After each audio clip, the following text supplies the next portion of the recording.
இது அந்த பழைய வீட்டு ரோஜா இங்கே கொண்டு வந்து பதியம் போட்டது. இது நம்ம ஊர் மல்லி.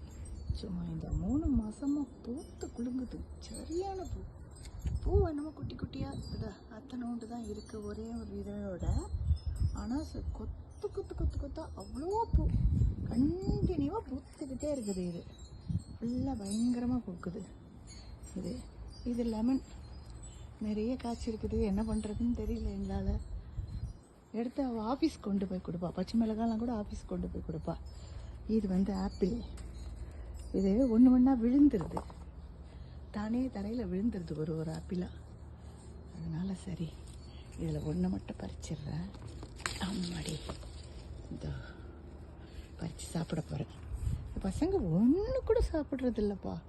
நான் தான் வச்சு வச்சு சாப்பிட்றேன். பிரசன் கொஞ்சம் சாப்பிடுவான், மற்றபடி பிரீத்தியும் அதிகமாக சாப்பிட மாட்டேங்கிறா. குழந்தைங்களும் சாப்பிட மாட்டேங்கிறாங்க. நிறைய இருக்குப்பா ஆப்பிள். அது மெதுவாக பறிச்சிக்கலாம். இப்போதைக்கு ஒன்று போதும். அம்மாடி இதெல்லாம் கீரைங்க.